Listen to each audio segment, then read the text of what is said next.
My dad works in B2B marketing. He came by my school for career day and said he was a big ROAS man. Then he told everyone how much he loved calculating his return on ad spend. My friends still laugh at me to this day. Not everyone gets B2B, but with LinkedIn, you'll be able to reach people who do. Get a $100 credit on your next ad campaign. Go to linkedin.com/results to claim your credit. That's linkedin.com/results. Terms and conditions apply. LinkedIn, the place to be, to be.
Entering a realm between the hidden and forgotten, a slipstream caught between realities, a secret museum of the esoteric, the private library of shadows, all taking place in a world forged from mystery and caught between logic and myth. You are entering para-reality. Hello and welcome to the mysterious world of para-reality, a reality where the unknown meets the unexplained, and everything is a mystery. I'm Sandman, and I am your host. Good evening, everybody, and thanks for joining me here in the Secret Bunker for another episode of Para-Reality. Man, the weather has warmed up here in Nashville, and all the ice and snow has melted, and it's kind of like, like a spring vibe going on up here right now, and I like it. It's a clear night outside, and you can see plenty of stars in the evening sky, and that makes it perfect for a conspiracy theory podcast. So tonight, I'm diving deep into one of the most enigmatic and controversial figures in the entertainment world. That's right, I'm going to be talking about Sean P-Diddy Combs. Now, you might know him as a hip-hop mogul, a record producer, a fashion icon, and the quote-unquote mastermind behind countless hits on the radio. But what if everything we think we know about Diddy is only a fraction of the story? Over the years, rumors have swirled about the dark side of his empire, conspiracy theories that connect him to everything from shady business practices to unspeakable crimes. Tonight, I'm unpacking the bizarre and chilling conspiracies tied to Diddy, starting with his possible involvement in some of the most tragic events of our time, from the devastating Los Angeles fires to the whispers of freak-off rituals that have been rumored to happen behind closed doors. I'll also take a look at accusations surrounding his sexuality, sexual abuse, and even some sex trafficking. As if that wasn't enough, I'll explore the murky waters of drug abuse, blackmail, and the mysterious murder of Tupac Shakur, questions that remain unanswered to this very day. Was Diddy merely an innocent bystander, or is there a much darker agenda at play? Well, get ready, because tonight I'm breaking down the conspiracies you may have heard and the ones you'll wish you hadn't. Buckle up, because this is about to get wild. But of course, to learn it all, you'll have to tune in, and find out. But before I do that, I haven't done fan mail in a while. I've been welcoming a bunch of new followers to the show, and I haven't done any mail in a while. So it's time to read an email. And this comes from listener of the show, Dutch Prepper, who has written in before. So Dutch, thanks for writing in one more time, and he has this to say about the very last episode that I did, which was the Danger Zone video interviews. And he says, great concept, this sit-down storytelling. Should make it a returning item, maybe? Well, Dutch, once again, thank you for writing in. And yes, I am going to try to make this a recurring thing here on the podcast. Now, in case you haven't heard the prior episode, Into the Danger Zone, you really need to check it out, because what I did, for those of you who aren't maybe regular listeners of the show, or maybe you just missed it or whatever, back in November of last year, I went to Danger Zone Video in Mount Juliet, Tennessee. It's a physical media store, and I set it up in the lobby, and basically we put out social media blasts around the Nashville area for people to come in and tell their paranormal experiences, whether it's, ghosts or UFOs, or I've seen Bigfoot or whatever, and excuse me, we had a pretty good turnout, and got some really great stories out of it, and you can hear them all on the episode called Into the Danger Zone. And Jesse, who is the owner of Danger Zone Video, I actually interviewed him, but he got to tell his story. He had such a good time, and we had such a pretty decent turnout, that we decided we're going to try doing this at least one or two more times to see how it goes. So we don't have a date yet, Dutch, but it's probably going to be sometime during the spring, after all this nasty weather gets over with. Up here in Nashville, we don't get a whole heck of a lot of snow. When it gets to be wintertime, it just really gets cold and gray and rainy and slushy, and the roads are nasty, and people don't get out a lot.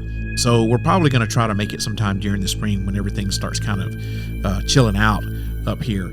So yeah, definitely we're going to try making this something that is a reoccurring thing on the podcast, and hopefully we can get several more episodes out of it, and who knows, maybe we'll just continue on. All depends on how these next couple of tries go.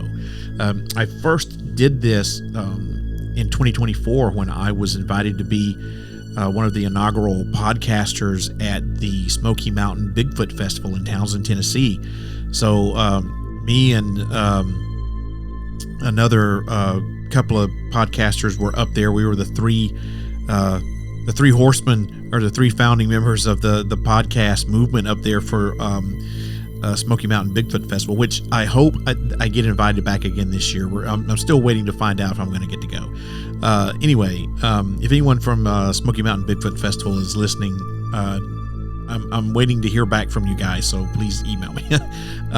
Anyway, so me and the guys from Paranormal 411, who were right next to me, we set up shop, and we're just basically interviewing people about all their experiences to get them on the podcast. And so that's kind of where I got the concept for this, and it was such a good thing that I did as far as content, and I got a lot of good positive feedback from it. People really seem to like it, so we're going to try to continue this and do it. Hopefully I'm going to get to go to one or two more conferences this year, and I'm also going to try to continue this with Danger Zone Video, so hopefully we'll get more stuff like this going, and gain kind of a little bit of a new segment for the show. So yeah, we hope it's going to be something that is a regular thing. So thanks, Dutch, for emailing me and asking that question. This is a great question. I appreciate it. And of course, now that I've answered Dutch's question, it's time to pay some bills. So take a listen to this, and I'll be right back. This episode is brought to you by Amazon Prime. From streaming to shopping, Prime helps you get more out of your passions. So whether you're a fan of true crime or prefer a nail-biting novel from time to time, with services like Prime Video, Amazon Music, and fast free delivery, Prime makes it easy to get more out of whatever you're into or getting into. Visit Amazon.com/Prime to learn more.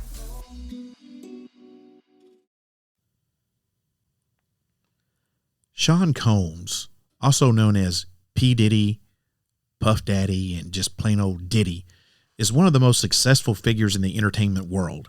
As a rapper, producer, businessman, and mogul, he's built an empire that spans music, fashion, media, and even alcohol. However, with his rise to fame, Combs has also attracted a significant amount of controversy and, unsurprisingly, conspiracy theories. These range from the bizarre to the seemingly plausible, and they often blend elements of Hollywood culture, power dynamics, and even tragedy. So tonight, I'm diving into some of the major conspiracy theories surrounding Diddy, whether they have any merit, how they spread, and why people are so eager to believe in those things. So let's explore a few of the more popular stories and see what's really going on behind the scenes. So the first thing that I want to cover is the wildfires in Los Angeles and the cover-up conspiracy. So the theory connecting P-Diddy to the Los Angeles wildfires is one of the more, I'll have to admit, outlandish conspiracy narratives that have surfaced here about him recently.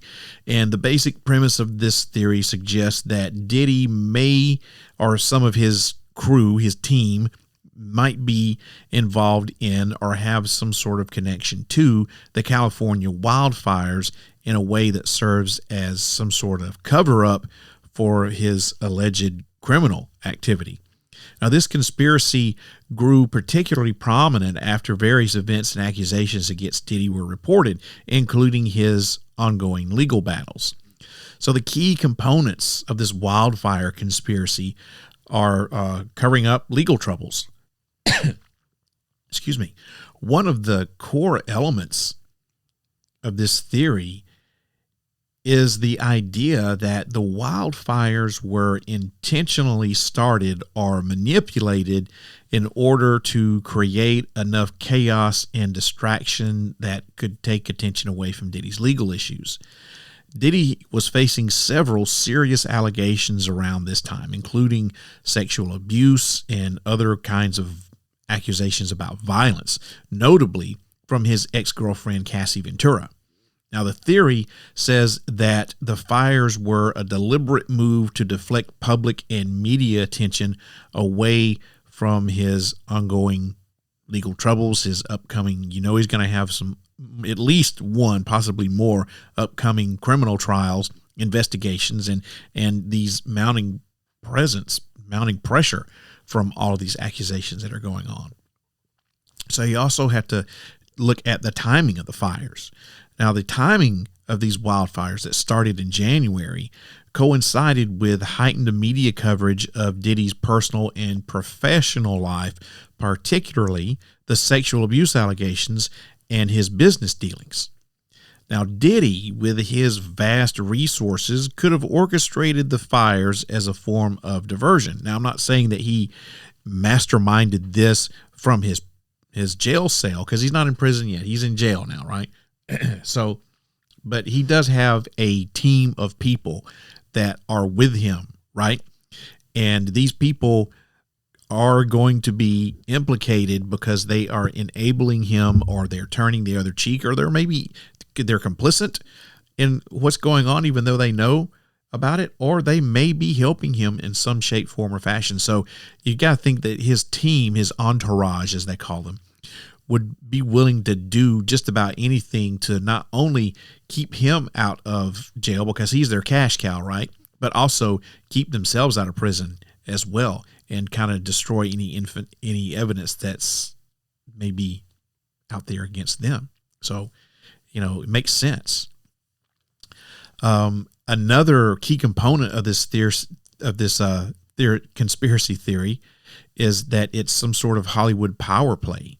Diddy, being one of the most successful figures in the entertainment industry, has long been the subject of suspicion, with some believing that he wields immense influence, not just over his own career, but potentially over significant cultural and political events. The idea that he could use the fire as a distraction fits this broader trope of Hollywood elites being involved in clandestine activities. Someone called it the Illuminati, right? So there's also this Illuminati connection going on. And how else better to protect their elite members from going down in the Diddy scandal than set a fire, right? So think about it. So Diddy, now let me take a pause here. So I am using the term Illuminati very loosely here.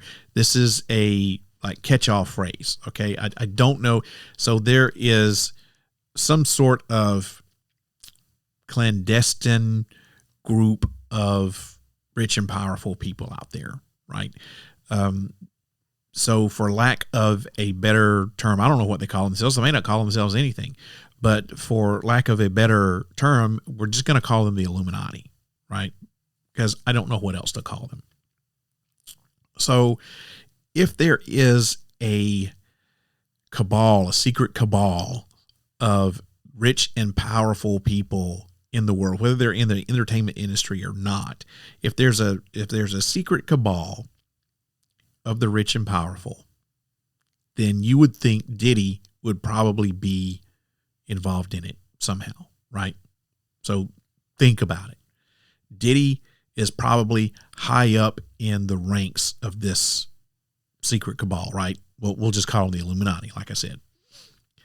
He's got all this supposed video of all the debauchery that happened at his freak-offs, and a lot of the people participating in it might have evidence against him as well and themselves to go along with it.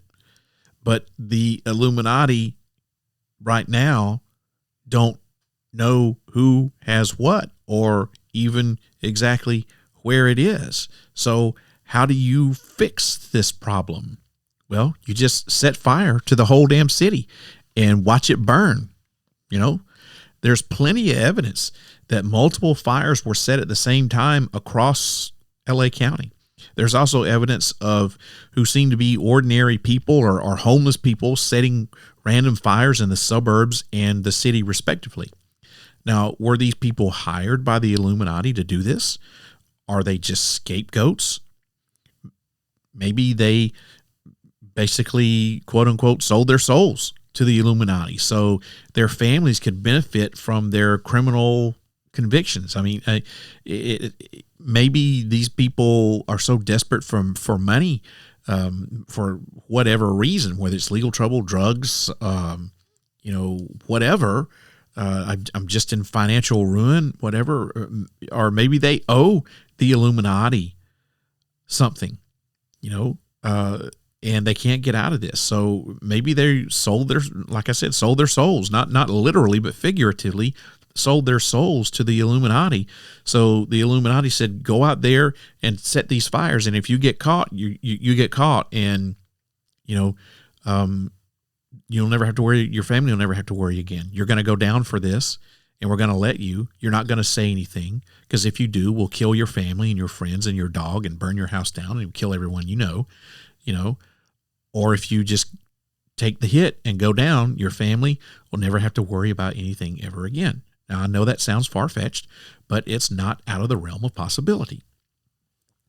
Now, there is a lack of evidence for all this. While the wildfire theory is captivating, as of right now, there's no direct evidence to support the claim that Diddy or his entourage had any role in starting the wildfires. Wildfires in California have often been caused by a combination of things like dry weather and lightning strikes and human activity, like, accidentally setting the fire or intentionally setting the fire. Now, the theory, like many conspiracy theories, thrives on circumstantial connections like the coincidental timing of legal issues and a major disaster, but it lacks, as of right now, concrete proof.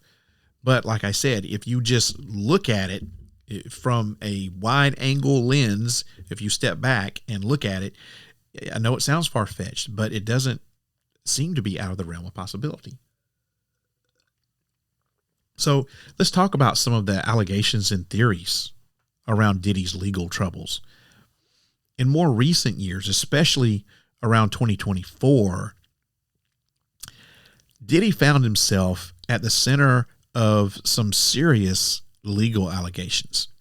For instance, the sexual abuse case filed by his ex-girlfriend, Cassie Ventura, raised a lot of eyebrows. And these allegations are part of a larger pattern of abuse that dates back decades. And this suggests that Diddy's been using or abusing, should I say, his power and influence to silence his victims. While there's no conclusive proof of a systematic cover-up, the mere existence of these allegations fuels the belief that there may be more going on behind the scenes than what is visible to the public. Celebrity power, especially the power of someone like Diddy, can lead to hidden networks of influence, protection, and control. There's an enduring idea that those with wealth and status are often given the benefit of the doubt, and that stories of corruption and abuse are regularly swept under the rug only to emerge in like bits and pieces. So I had mentioned about the Tupac connection, and one of the most, and I don't know a lot about this, so I'm just going to just briefly touch on this. One of the most infamous conspiracy theories involves Diddy's alleged connection to the murder of rapper Tupac Shakur. Now, this theory has persisted for decades, with some suggesting that Diddy or people in his circle may have been involved in the death of Shakur, or should I say Tupac. I'm not a rap person. I guess he went by Tupac. So the link between Diddy and Tupac's murder is pretty interesting. So it goes like this. Diddy, as a powerful figure in the rap scene, was allegedly tangled in the East Coast versus West Coast rap rivalry that escalated in the 1990s. Now, the conspiracy theory goes like this. Tupac, who was aligned with the West Coast scene, was seen as a threat to Diddy's dominance in the rap industry, which could have made Tupac a target.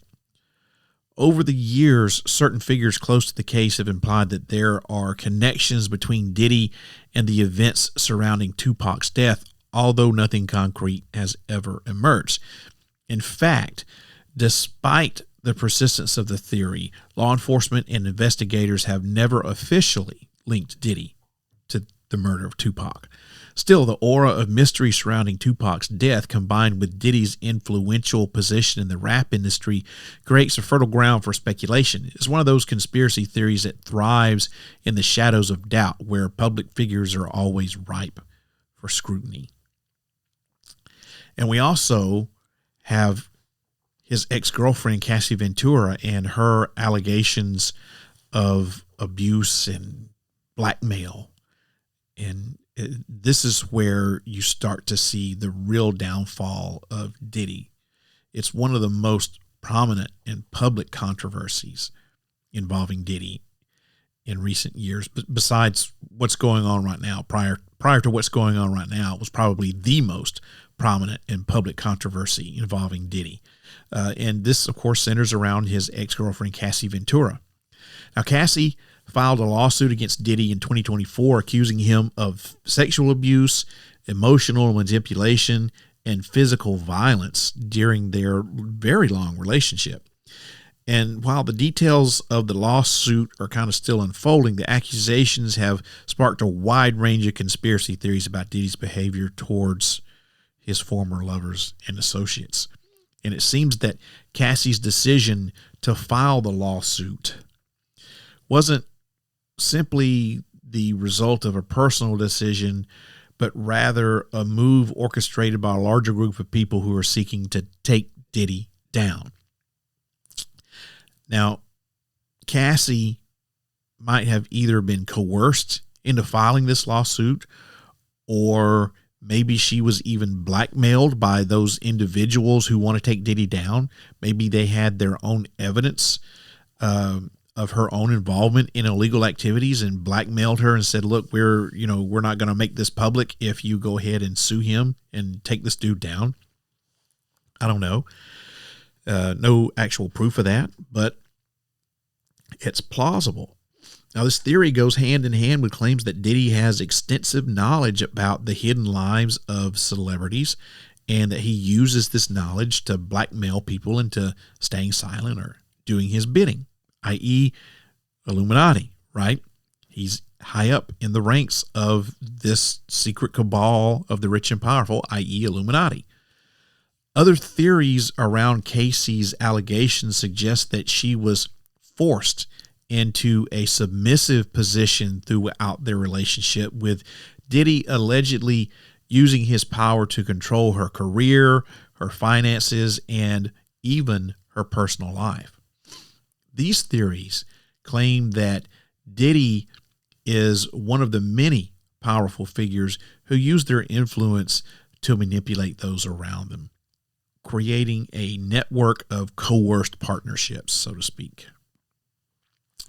Hotel surveillance footage that was published by CNN in 2024 showed Diddy physically assaulting and kicking Cassie, and that pretty much cemented her claims of abuse at the hands of Diddy. The video, I'm sure you've seen it, but it shows Diddy, who was wearing nothing but a towel. He chases Cassie down the hallway and catches up to her while she's waiting for an elevator. And it shows him grabbing her and throwing her to the ground and kicking her a couple of times. Then he grabs up some of her possessions and grabs her and starts dragging her down the hallway. And he's also seen at one point grabbing an object off a table and throwing it. So this is something that's it's indisputable. It's right there for the whole entire world to see. And this is where Diddy starts losing a lot of his quote-unquote credibility, and things start falling apart at this time for Diddy, because he cannot deny it. Up until then, it was, deny until you die. And he got caught. So what are you going to do? He made a video and basically said, "I'm sorry. I was in a dark place in my life, blah, blah, blah." And, no excuse for that, blah, blah, blah. Because he had no other recourse. He could either do that or stay silent. Staying silent is not what you need to do. So this seems like a good time to pay a couple more bills. So I'm going to take a pause for the cause and pay some bills, and I'm going to come back and we'll pick it back up with the Cassie and Justin Bieber freak-off incident. This episode is brought to you by Progressive Insurance. Do you ever find yourself playing the budgeting game? Well, with the Name Your Price tool from Progressive, you can find options that fit your budget and potentially lower your bills. Try it at Progressive.com. Progressive Casualty Insurance Company and Affiliates. Price and coverage match limited by state law. Not available in all states.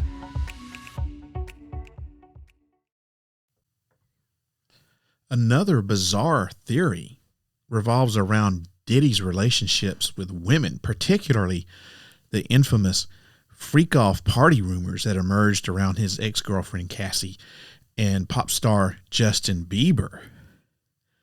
This theory gained traction after various tabloids and gossip sites began reporting on the relationship dynamics between the three individuals. And according to these rumors, Diddy allegedly used his parties to manipulate and control others, especially younger celebrities like Bieber, and use them for his own desires. The specifics vary across different tellings, but they all point to the idea that Diddy has a hidden side that's more dangerous than his public persona lets on. So did Diddy force Justin Bieber and Cassie to have sex with each other? So that's a rumor that has been flopped around out there. I don't know if that's true or not. There's we may or may not ever find that out. But there's video of Diddy and Bieber together that I want to say was aired on MTV or VH1. I think it was MTV's or I don't know, maybe it was E. I don't know. It was publicly aired. And Diddy has got a very young Justin Bieber who is 14 or 15 years old. It's right before he's old enough to legally drive. And Diddy gives him some expensive car. I can't remember what kind of car it is, but it's some expensive sports car. And it's like, this is your car, and you're going to be able to drive this whenever you get, your driver's license next year. And it's like hundreds of thousands of dollars for this car. And Diddy's there with Bieber, and Bieber his reaction to this is not what you would expect. You would expect that if there's a 15-year-old kid who gets gifted a $100,000 sports car or a $200,000 sports car, that he'd be like, hell yeah, and jumping up and down and, high-fiving and yelling and stuff. And Bieber's reaction is very subdued. And Diddy is there with his arm around him, and Diddy says something to the camera like, or he says something to Bieber, we're going to go wherever you want to go and do whatever you want to do, and this, that, and the other. And he turns to the camera and he's like, you guys can't come with us because this is man stuff or whatever, or, something like that. So it kind of implied that, Justin, I got the feeling seeing this, knowing what I know now, even if you were watching it when it happened, you're like, the reaction that Bieber has is not one that you would expect, so something is weird there, right? So knowing what you know now and looking back at it, it kind of gives you the impression that Bieber is like, he's giving me this car and I'm getting deeper into whatever it is that he's making me do here, whatever it is that he's subjecting me to. So, the reason why the cameras weren't allowed to follow Diddy and Bieber off, was it because they were going to a strip club? Was it because they were going to a freak off? Did Diddy have Cassie waiting for Biebs somewhere in Diddy's mansion, all, naked and lubed down, or lubed up, waiting for him to get that? Who knows?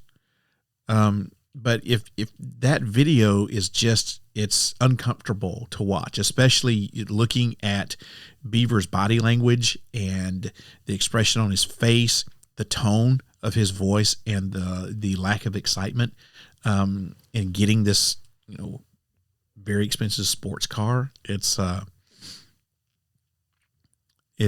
very telling. Now, speaking of freak-offs, you can't talk about Diddy conspiracy theories without mentioning freak-offs. Now, I try to keep this podcast family friendly as much as I can. I try not to use foul language, although it may rear its head every once in a while. However, I just want to say there's a warning here before you go any further. If you've got little children that you don't want listening to this part, if you don't want them to be coming to you later on and asking you what a freak off is, or maybe you just don't care to hear about stuff like this, then you need to fast forward a few minutes through this podcast, or you need to get your kids and tell them to go in another room or whatever, because we are going to be talking about some explicit stuff here. While I'm not going to be using any foul or ugly language or anything like that, we are talking about things of a sexual nature, and we are going to be talking about some things like homosexuality, and we're going to be talking about some sexual abuse and sex trafficking and stuff like that. So, trigger warning here. If you don't want to hear about stuff like this, now's your time to either turn this podcast off or fast forward it. So here we go. Let's talk about the freak-offs.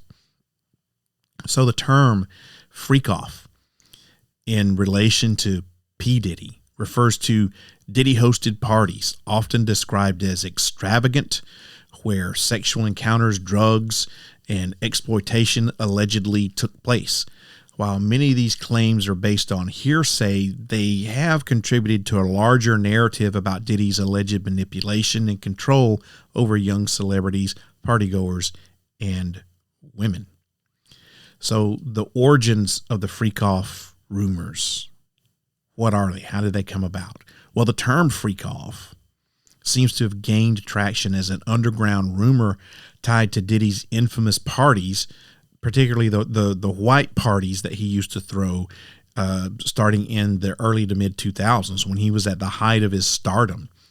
Now, these white parties were often described as over-the-top and filled with luxurious excesses, reportedly featured a mix of high-profile celebrities and models and socialites, and it was where everyone came and they wore white. Everything, they call it the white party, and the theme was white. Everything was white. You wore white. The decorations were white. It was all white. Some people claim that these parties would sometimes spiral into more sexualized and chaotic events where the attendees were encouraged to engage in inappropriate behavior or were themselves taken advantage of. Now, the term itself has been used by some to describe these parties, suggesting that Diddy and others involved in his circle would engage in what some describe as freaky or sexually charged activities.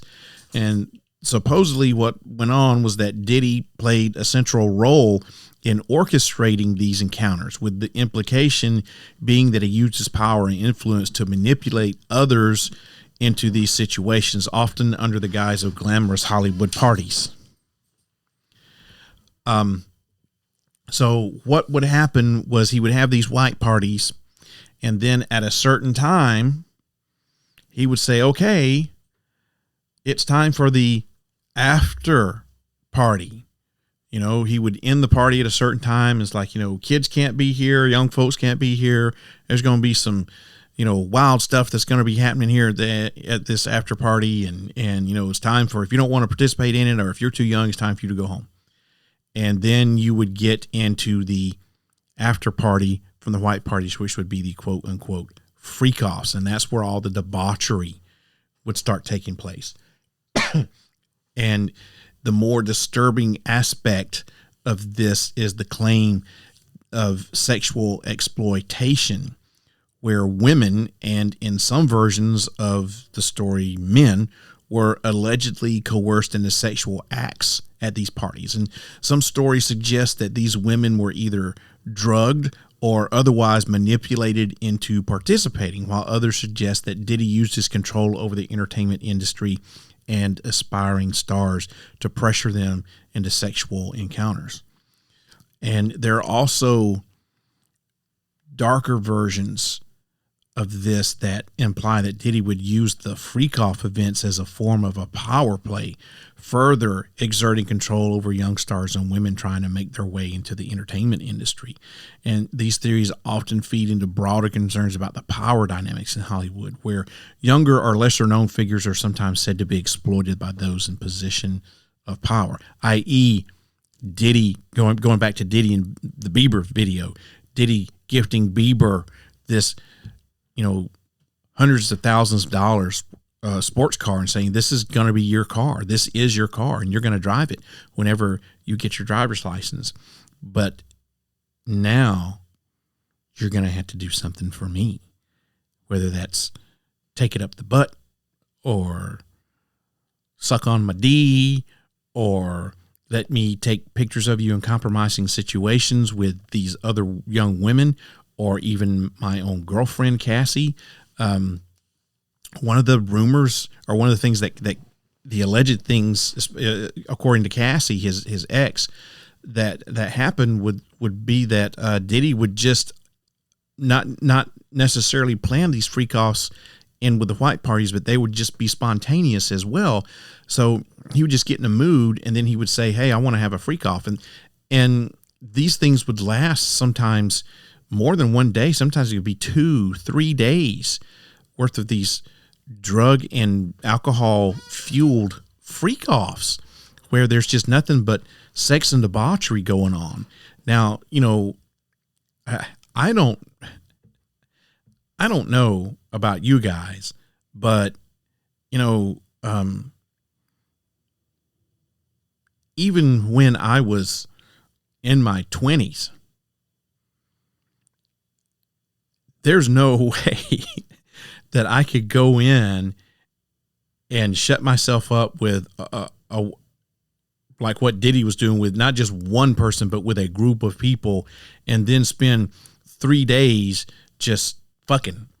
I couldn't even do that in my 20s, and I don't know very many people that could. So I don't think that this was Diddy himself participating in these sexual things, or that even the people who were at these freak offs were just doing nothing but having sex 24/7 for 24, 48, 72 hours.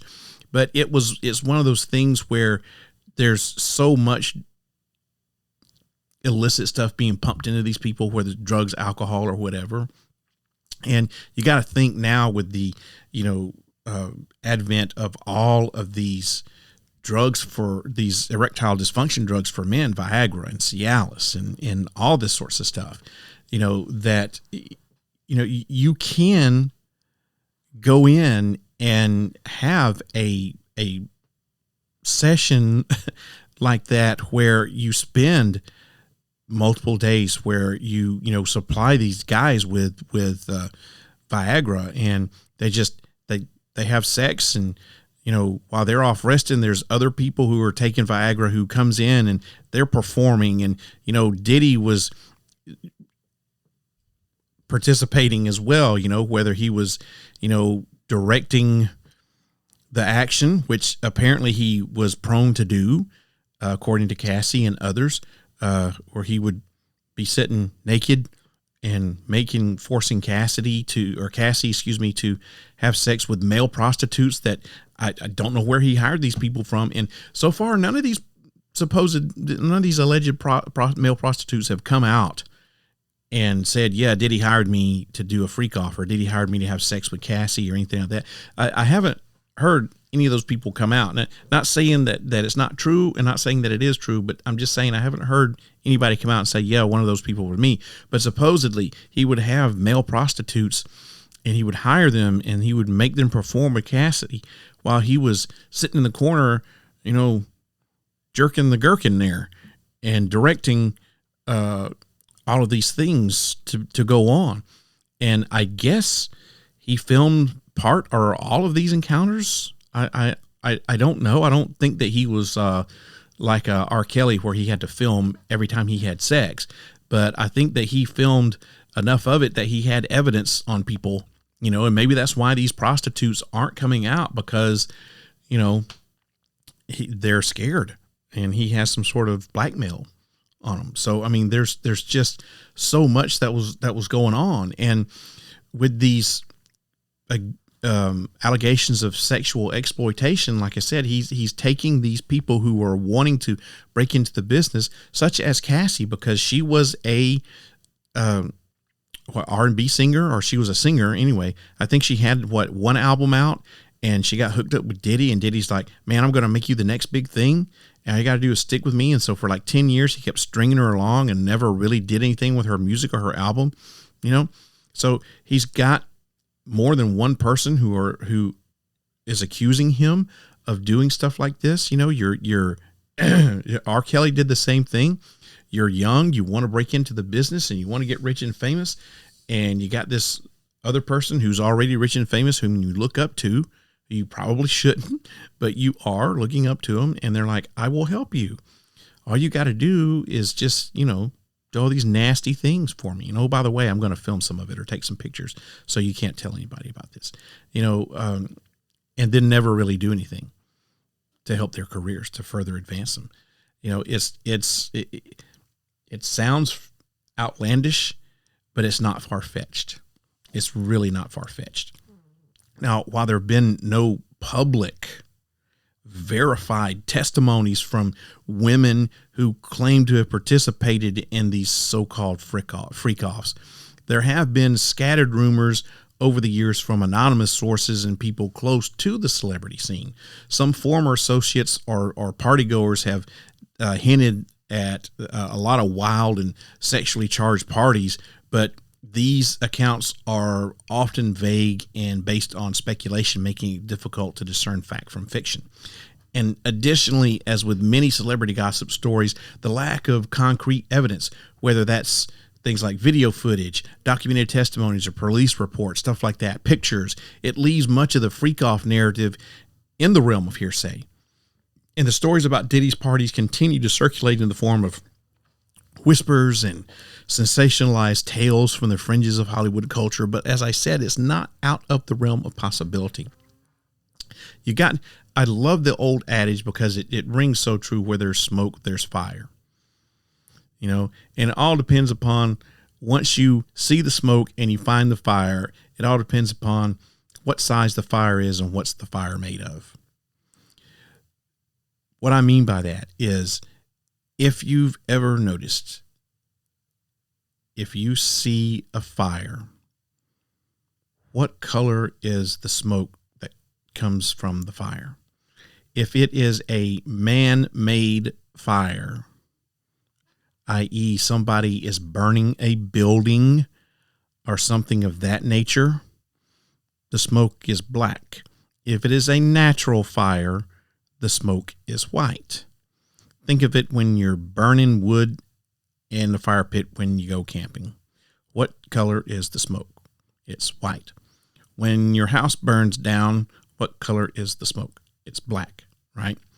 And then you've got to look at the size of the fire. So what I'm trying to say is, where there's smoke, there's fire. Yes. So if there is a rumor, there's usually something beholding to that rumor. There's something to it, whether it's someone started it because they're jealous of somebody, or because they wanted to cause harm to somebody, or if it's an actual true thing. So you got to look at the color of the smoke. If it's a white smoke, that rumor or it originated organically, so there's probably some sort of ring of truth to it. If the smoke is black, then it's probably started by someone for some nefarious purposes. And then you got to look at the size of the fire. If it's a large black smoke fire, then you got to think someone's doing a smear campaign, versus a large white smoke fire like what is going on here with Diddy. Then that's probably true and looks really, really bad. I don't know if that made sense to anybody out there, but I think you can. I hope you get the gist of what I'm saying. So you got to look at, there's something going on here. Otherwise, there would not be all these rumors, right? So you got to look at what the rumors are. You got to look at who's saying what, and you got to look at consistency, and what you're seeing is a lot of consistent stuff that's coming from a lot of different people. So there's got to be something to it. And I think we're going to find out that this is going to be bigger than what we thought it was. And speaking of being bigger than what we thought it was, let's talk about a bigger web, the sex trafficking allegations. According to some, Diddy used his supposed underground network of tunnels to facilitate the trafficking of young women and men, often targeting aspiring models, actors, or musicians. The claim is that Diddy uses his connections in the entertainment industry to lure valuable individuals into situations where they are coerced or manipulated into becoming part of some sort of sex trafficking ring. Now, while these accusations are incredibly serious, they are primarily based on rumors and speculative narratives that have no substantiated proof yet. Remember my smoke and fire analogy. The concept of powerful elites engaging in secretive criminal behavior is a common feature of us conspiracy theorists about Hollywood. However, it's crucial to emphasize that these are just that, as of right now, just unsubstantiated theories Maybe more to that to come. Don't know. So there's also the rumors of P. Diddy's homosexual encounters with the party scene.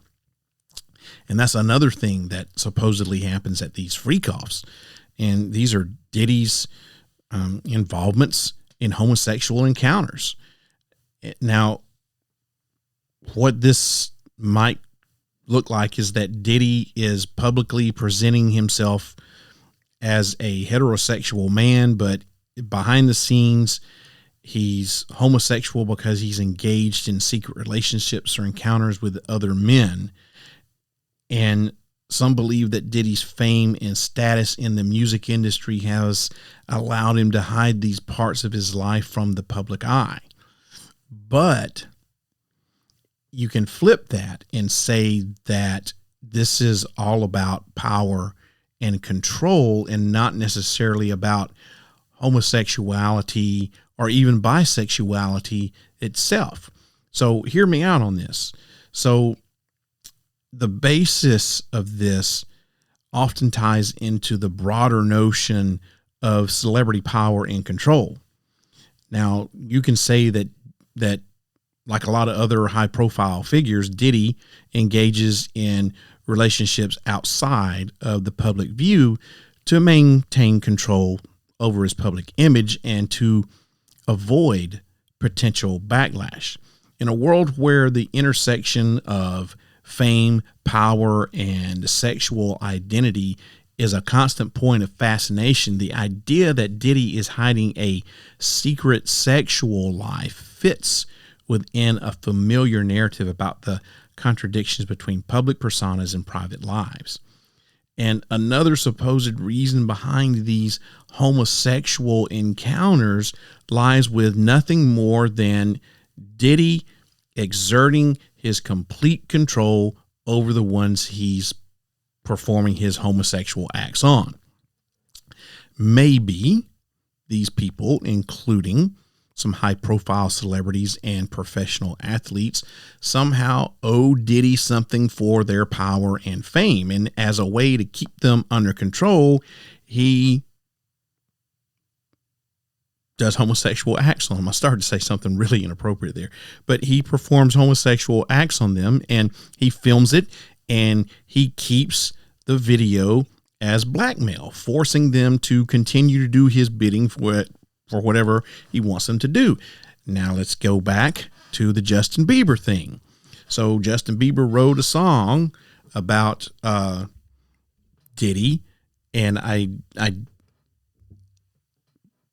fully admit I don't know how it goes. I haven't heard the song. I've just heard some snippets and stuff about it, but it kind of implicates that, you know, Diddy did him. You know, did he do it? Apparently he did it to Justin Bieber. So, you know, once again, it was, you look at that video with him and the car, you know, Bieber probably knew that by accepting this gift of this sports car that, you know, later on he was going to have to get, you know, drilled in the a-hole by Diddy. And that's probably why he wasn't very comfortable with receiving that gift. But you've got cameras there. So what are you going to do when you've got cameras in there? You're going to say, no, Diddy, I don't want this because if I take it, it means you're going to butt fuck me. You know, I'm not going to take it up the ass for you. No, you're not going to, you know, when you're young, I'm sorry for the squeakiness of my chair. When you're young and you're just getting big like that, and you've got this multi-millionaire, I don't know, hell, he might have been a billionaire by then, I don't know. But when you've got someone like Diddy who's saying who's helping him, and in a lot of ways, Diddy did help Bieber, you know, but at what price, at what cost, you know? So I think you're going to see now that Diddy is behind bars. I think you're going to see a lot of these people like Justin Bieber, who Diddy was able to keep under control by doing all these things. I think you're going to see them come out into the light and say, you know what, you're in jail. I'm not scared of you anymore. You got nothing on me. and now I'm going to tell the world about what a sick son of a bitch you are. You know, and one of the more darker theories behind, you know, all of this P-Diddy conspiracy stuff revolves around claims that Diddy's been involved in drugging the drinks of party goers at his parties, and like doing it like, you know, roofying them. I'm not saying he was using roofies, but I'm just using that as a term, you know, with doing this without their knowledge or consent. Now, once again, these parties, these white parties, often described as lavish and over the top, have long been associated with the highest echelons of the entertainment world. And according to some people, Diddy allegedly will drug people's drinks to either control or exploit them, whatever. And he uses his parties as a way to manipulate others and maintain power over the inner circle. Once again, he closes down the white party, and after the white party, the real party begins, the freak-offs. And now he's got these people who are drugged and under the influence of who knows what, and he's, you know, their inhibitions are not there, or maybe they're just passed out or whatever, you know, or can't say no, or don't know how to say no, or whatever. And he has people do their thing, whether it's him doing it to them or he's got other people doing it to him. Don't know. There's accusations of both. So, you know, he gets it on film, and now, oh, you're mine. Now you're going to have to do what I say. Not out of the realm of possibility. It's just the influence of the party scene, you know, the allure of celebrity parties with their excess of wealth and luxury can often overshadow the more sinister things that might happen at them. Stories of drugs and coercion and manipulation aren't unheard of in the world of Hollywood, and the idea that Diddy might be involved in these practices fits into a broader narrative about the dangerous side of fame. This has been pushed further by accusations of women and men in the entertainment industry coming forward with stories about exploitation in these high-profile settings. However, as with many celebrity conspiracy theories, there's not a lot of concrete evidence to support all of these claims because they largely stem from gossip and rumors, and often they originate from those who have attended these events and may have witnessed some strange or alarming behavior. Now, while it's certainly true that the entertainment industry has seen its fair share of stories about exploitation and abuse, attributing these behaviors directly to Diddy remains a little bit speculative, at least for now. But once again, go back to the smoke and fire analogy that I was doing earlier, where there's smoke, there's fire. And even though these attributing behaviors are speculative, I think we're going to find that there's a lot to it. But for now, we don't have everything. We don't have all the evidence. So we're going to have to withhold a concrete judgment, but I think that there's something to it.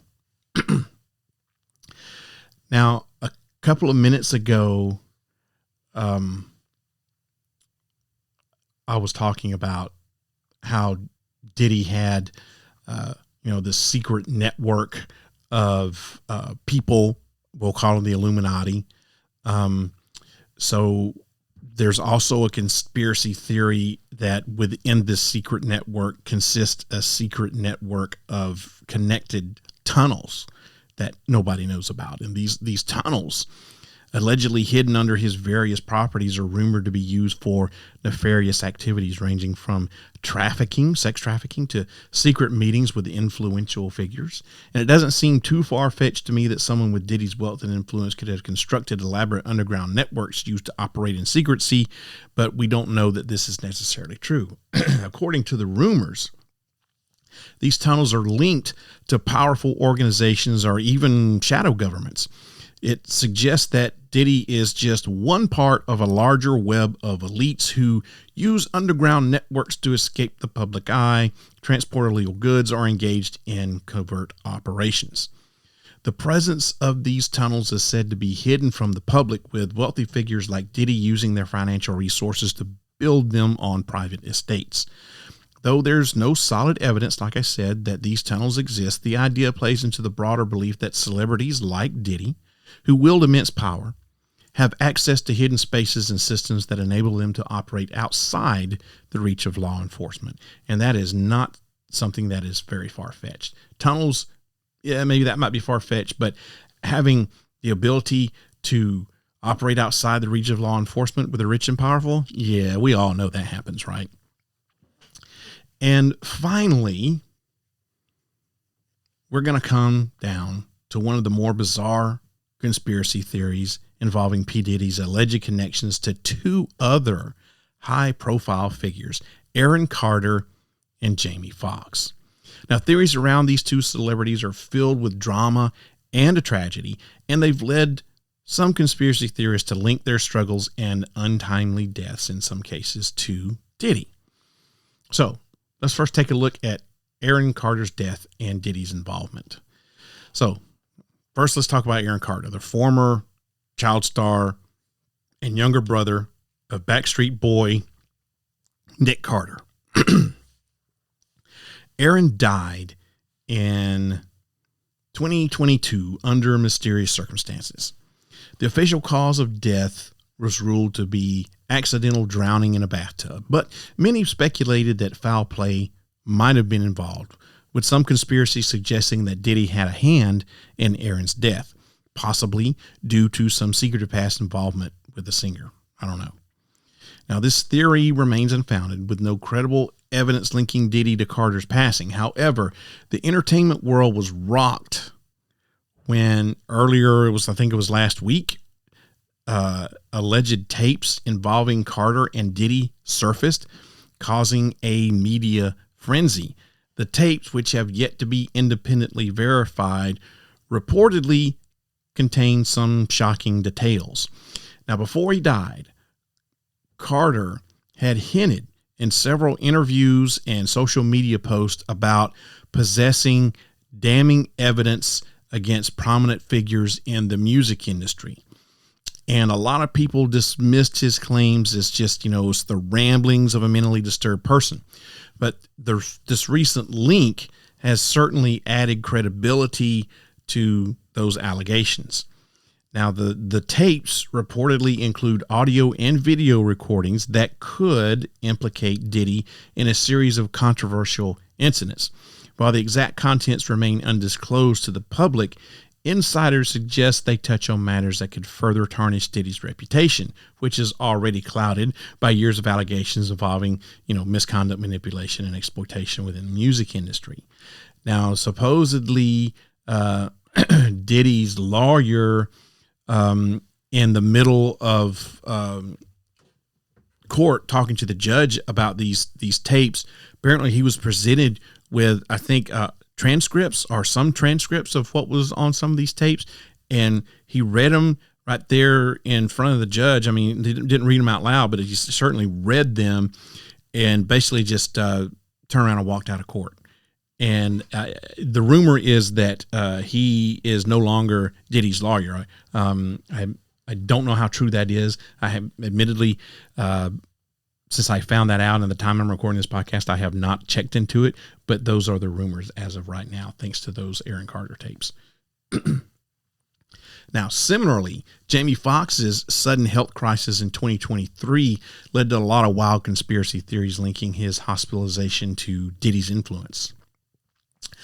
Now, some people think that Jamie Foxx's alleged downfall was orchestrated by Diddy either out of personal or professional jealousy or as part of some sort of broader effort to assert dominance over his peers. Now, this idea plays into the broader narrative of Diddy as, like a puppeteer in the entertainment world, pulling strings behind the scenes to keep his rivals in check, However, Fox, in his Netflix special, What Had Happened Was, has categorically denied any rumors that Diddy had coerced him or tried to kill him.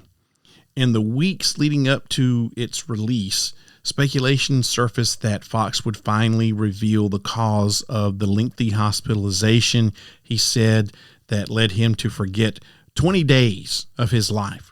and that he would address rumors his illness was connected to Diddy. So when he was on stage, Fox addressed the allegations that Diddy was trying to kill him, and these claims that were amplified when producer Arthur Alston and podcaster Joe Rogan repeated them leading up to the special's release, but they just brushed him off as kind of like nothing more than a joke. And he also joked that the freak off parties, saying, quote, "Hell no, I left them parties early. I was out by 9. Something don't look right. It's slippery in here."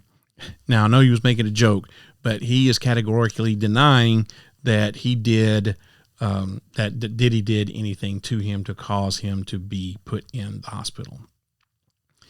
So why do all of these conspiracy theories about Diddy continue to spread? To answer this, we need to look at the way public perception of celebrities operates. People love mysteries, especially when they involve figures of immense power like Diddy. Now, we've all seen the news stories and heard the whispers about Hollywood, about what goes on behind closed doors. Now, celebrities like Diddy become symbols of something larger, often the tension between the public's desire to know everything about their lives and the reality that these lives are often far more complex than we as a normal, regular citizen could ever imagine. Many of these conspiracy theories gain traction on social media platforms like X, Instagram, and TikTok, where viral posts can rapidly turn a small rumor into a global story.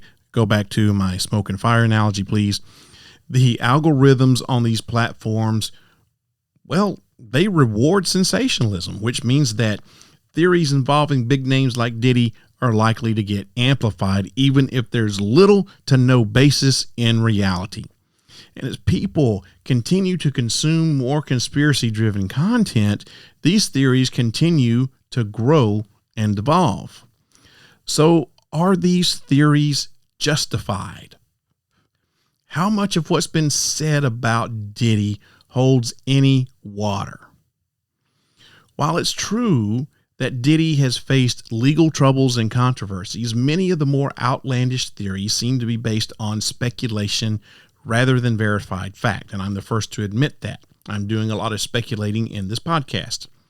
Investigations into his personal life and business dealings may, and I say may, paint a picture of a man who uses his status to control certain situations, but they don't necessarily support the dramatic claims made by conspiracy theorists such as myself. Like I said, I know that a lot of 90% of what I'm talking about in this podcast episode here is speculative. Now, in many cases, theories like what's going on with Diddy reflect broader cultural anxieties about power, celebrity, and the inability of regular people to truly understand the mechanisms of fame and influence. When we see someone like Diddy, who has made billions and commands huge influence, it's easy to fall into the trap of believing that there must be hidden layers to his success and his life. And in that sense, conspiracy theories become a way to explain the unknowns in a way that feels more palatable or satisfying. On the other hand, given the recent revelation of what billionaire Jeffrey Epstein was able to accomplish, all the allegations about Diddy suddenly don't seem that far out of the realm of possibility. After all, money and fame hold a lot of power individually. You put them together and you have even more power. Add to that the global celebrity status that Diddy has, along with the fact that he's a billionaire, and you have unlimited power and unlimited influence. And then, on top of that, throw in a large number of people in your entourage who are willing to do anything to help you cover up your debauchery as long as you keep on paying them large amounts of money, And things just keep on getting worse, at least for the victims, but better for the one in power. So if you do something bad once and get away with it, you'll probably want to see if you can do that again, right? If you keep on doing it again and again and again without getting caught or suffering any consequences, then you tend to lose sight of what's right and wrong, what's moral and immoral, and people lose their value. They become nothing more than objects to possess, manipulate, or simply dispose of if they get in your way or do something that pisses you off. The quote, "Power tends to corrupt and absolute power corrupts absolutely," is perfect in this scenario. That quote is attributed to Lord Acton, a 19th century British historian. It's a powerful observation about the human condition. It suggests that power can be intoxicating and corrupting by its very nature. The quote has been used to explain the corruption of power in many areas of human history, including politics, business, and entertainment. It's also been used to argue that the same moral standards should apply to all people, including political and religious leaders, not just the rich and famous. So in conclusion here, Sean P-Diddy Combs' life is a fascinating intersection of wealth, fame, scandal, and power. The conspiracy theories that surround him reflect a deep-seated fascination with the idea that something darker is always lurking behind the scenes of the rich and powerful. Whether it's his alleged role in the California wildfires or his supposed involvement in the murder of Tupac, the stories that swirl around Diddy will likely continue to evolve. The idea that Diddy is somehow involved in or responsible for the California wildfires is primarily speculative at this point, with no credible evidence to support it. However, it speaks to the larger fascination with the darker side of celebrity, where figures like Diddy are often viewed as possessing secretive powers or motives that the public doesn't fully understand. As with many conspiracy theories, it plays on a mix of distrust in the powerful and the complexity of real-world events, adding layers of intrigue that might make sense in the context of pop culture but lack substance when examined closely. Conspiracy theories like this tap into a broader cultural anxiety about the intersection of fame, power, and corruption.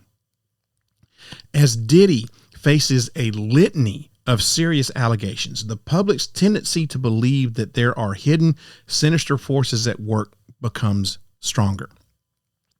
People may be inclined to see the wildfires as part of a larger nefarious plot orchestrated by Diddy and his entourage or other powerful figures within the entertainment industry. The freak-off rumors surrounding Diddy are part of a wider body of celebrity gossip that often mixes facts with fiction. While it's difficult to separate the truth from the speculation, these claims contribute to a broader narrative about the potential for exploitation in Hollywood and the entertainment industry at large.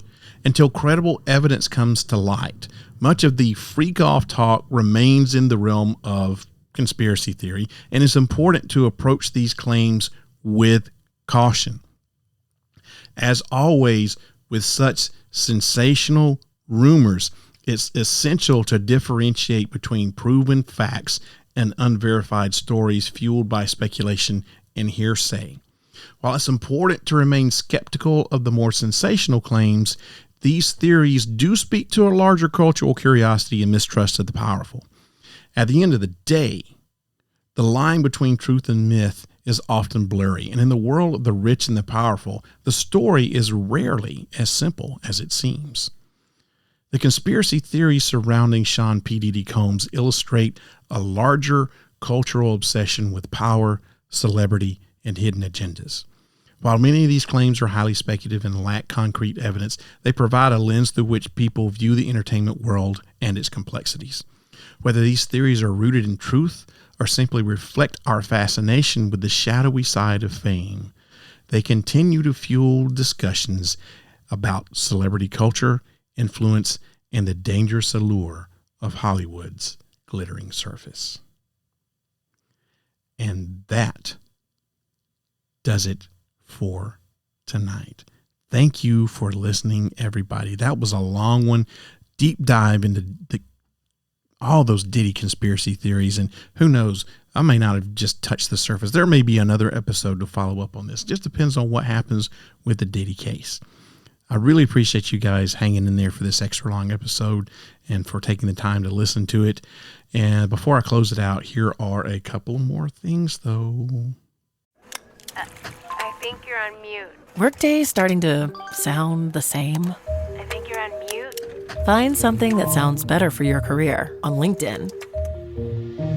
With LinkedIn Job Collections, you can browse curated collections by relevant industries and benefits, like flex PTO or hybrid workplaces, so you can find the right job for you. Get started at linkedin.com/jobs. Finding where you fit. LinkedIn knows how. If you'd like to leave a comment about tonight's episode of Para Reality, have an idea for a topic you'd like me to cover, or a story you'd like to tell, send me an email, sandman@parareality.com, or call the Secret Bunker at 615-692-1170 and leave me a message. Don't forget that by leaving me your message, you're giving me permission to play your comment back on the podcast. Also, don't forget to follow Para Reality on social media. You can find the podcast on Facebook by looking for sandman.parareality, or you can also follow me on Twitter and Instagram under the username @ParaRealRadio. You can also find Para Reality on YouTube under the username ParaReality1, and that's Para Reality with the number 1 out behind it. ParaReality.com is the home of the podcast on the web, and it's also where you can find paranormal news from all around the world in the Para News section. And you can listen to past episodes in the archives section, all for the price of absolutely nothing. If you'd like to support the podcast, you can buy yourself some swag in the official Para Reality shop while you're there. You can also support the podcast for free by leaving me a 3-star or better review on whatever podcast app you're listening on. Your reviews help the podcast to grow and reach even more people, and I would appreciate it very much. I'd love to hear from you guys, so send me those emails. Thank you. Well, a couple of other things to run past you. Now, once, a long time ago, I tried doing a Patreon subscription service type thing, and it never really took off. And I just kind of stopped doing it and stopped talking about it. Well, I decided to try this one more time. Patreon is such a iffy thing, right? You got to have a really huge, popular podcast for Patreon to even work, and I don't have one of those insanely huge popular podcasts, However, I do think that I have now. When I first was trying Patreon, I had no idea what it was about or really how to do it. Now that I'm a little bit wiser, a little bit older, I think I have a better grasp upon how to use Patreon. So I've got a Patreon site, and there are 2 levels on it. You can join for as little as $1 a month, and that $1 a month will get you commercial-free podcasts. So if you don't want to listen to this podcast rife with the commercials and stuff, you can pay $1 a month, and you can listen to all the podcasts here on out for completely commercial-free. You can also, it also gets you a little bit deeper dive of some stuff that's already been going on in this podcast. Like, for instance, I do have some stuff up already. Excuse me. I've just got, sorry, my voice is giving out.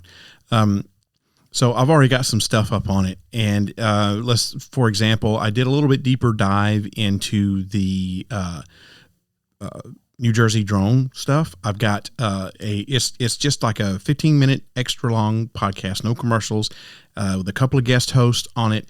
It's not me. It's a couple of guest hosts on there who do a little bit deeper dive into the drone mystery. So in conjunction with this podcast episode, I will have my two podcast guest podcast hosts come back in, and they'll take a little bit deeper dive into the world of the Diddy conspiracy theory. So you get everything for $1 a month, and you get this podcast commercial free. You get a little bit deeper dive commercial free, and that's for $1 a month. If you want to pay a little bit more, you get access to everything that I just talked about there, plus a few other things. There is a secret quarterly podcast that comes out. You can get that in the $1 section. And who knows what the quarterly podcast is going to be about. It's not going to be very long. It may be 15 or 20 minutes about something that I just want to talk about. It may be paranormal. It may not. But it's just a secret quarterly podcast. So you get that, and you get the commercial free, and you get the deeper dive with guest hosts.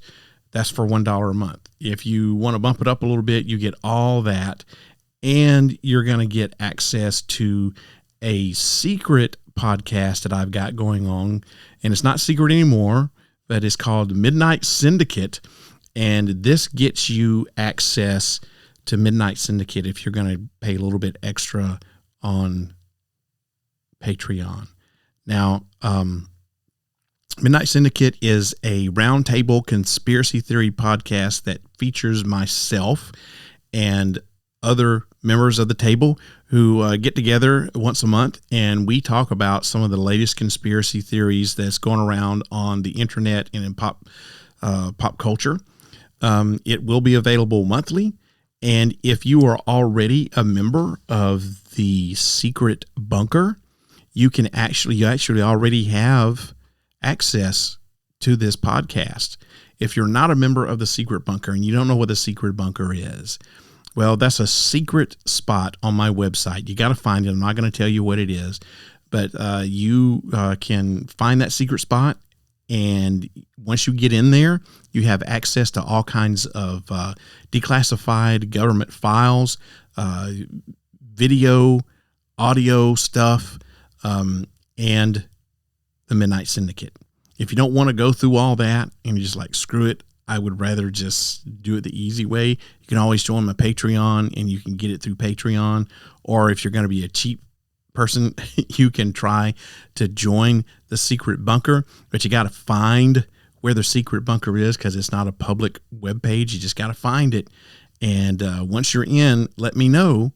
And you have all kinds of free perks as part of the Parareality Podcast and being a member of the Secret Bunker. I've already got a few members in there that's seen it.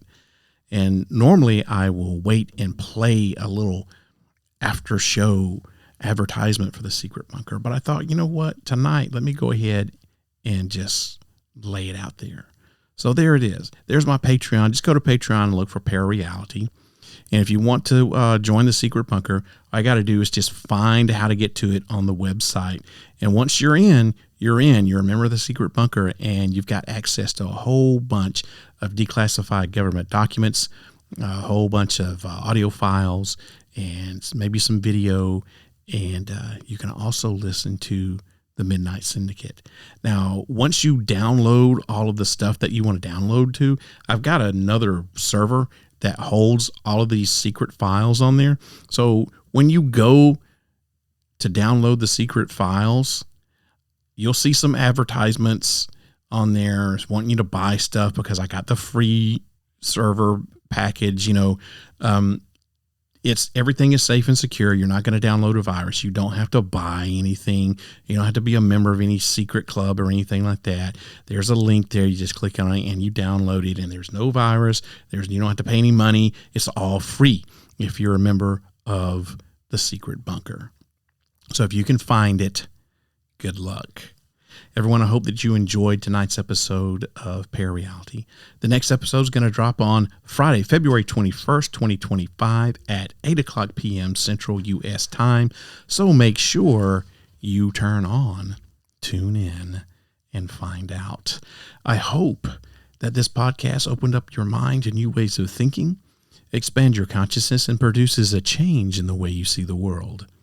If you wish to change, you must lift the veil of ignorance that has been cast over your eyes. Only then will you see the true power of the universe. I hope you have a great weekend, a wonderful couple of weeks, and I will see you again on Friday, February 21st. Good night, everybody. If you wish to change, you must first lift the veil of ignorance that has been cast over your eyes. Only then will you see the true power of the